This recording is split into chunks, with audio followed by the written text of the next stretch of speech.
Scott D'Amore fired from TNA. Now, hey, I don't have a lot of great love for TNA, but I did work there for 9 years, and I like Scott.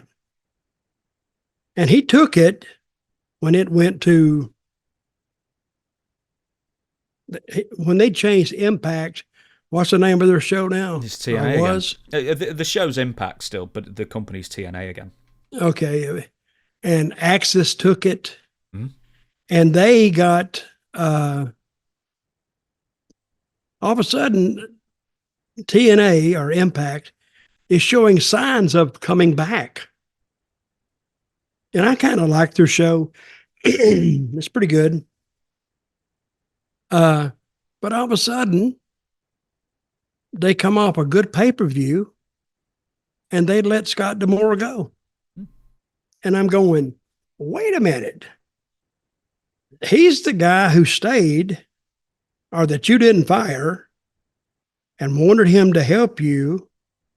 And he kind of straightened out your program and got you back up viable to compete. Then they can him. I don't get that at all. Do you get it? Well, let me give you the full. It's not the full, but a bit of the bump that they released. So obviously Scott D'Amore, who's been working on and off, but mostly on for TNA, had been with the company for around 17 years. Since 2003, he has been removed as TNA president. So, Anthem Sports and Entertainment Inc., a global multi-platform media company, announced today the appointment of Anthony Ciccione as the president of TNA Wrestling. He already worked for Axis, I believe. So that's the channel name, isn't it? Axis. Axis. Yeah. The move aims to further integrate TNA Wrestling. I've never seen it. It's a fairly minor cable station, as best I know. So yeah, and must be high up in the numbers. The move aims to further integrate TNA Wrestling with Anthem's entertainment group, of which Ciccione is the president, leveraging the entire company's resources to add more value in areas including production, blah, blah, blah, blah, blah, blah. So that kind of, business speak kind of thing. But essentially, Ciccione, what did he say?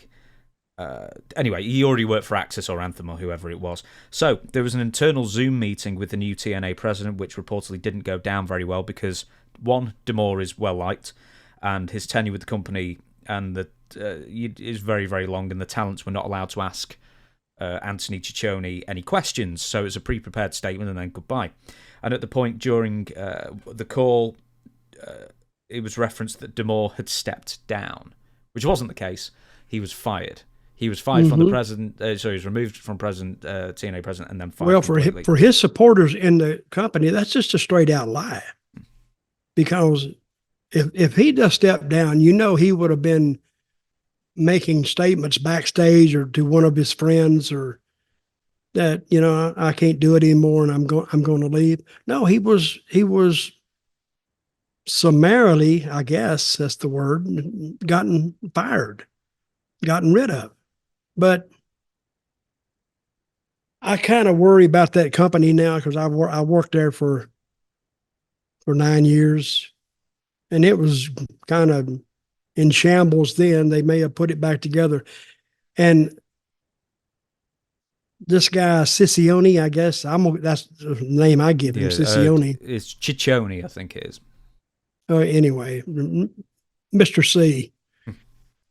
I don't think Mr. C knows anything about pro wrestling. And to be in that position, you need to know something. He doesn't know anything. And I think this is not going to go well for TNA. And that's a company that's had a system of making mistake after mistake after mistake.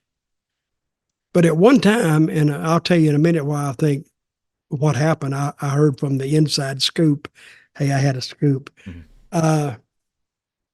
I think when I was there in 2017, and I didn't much like it, but I had heard then that I thought that Scott D'Amore had bought into the company. So he may have had some interest in the ownership.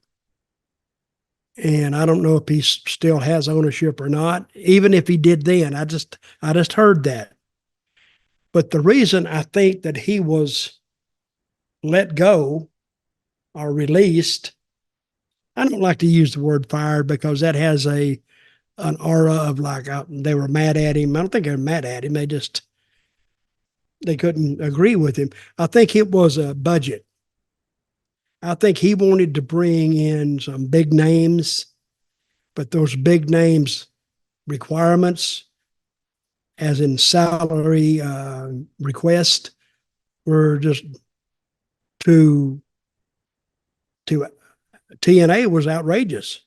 I think he wanted to bring in CM Punk at one time, and he kept trying to get CM Punk. I heard, and then what's that girl's name? The Mercedes Moné. Yes, Mercedes Moné, and hers was higher than that. So what that is telling me is they would come in, but they didn't really want to. But if you're going to pay them this amount of money, they couldn't afford not to come. So, and they were telling, I think, Scott, yeah, we'd love to be there. And so he got all the sugar and honey from them. But when he presented a salary demand to TNA, they go, oh, our Impact.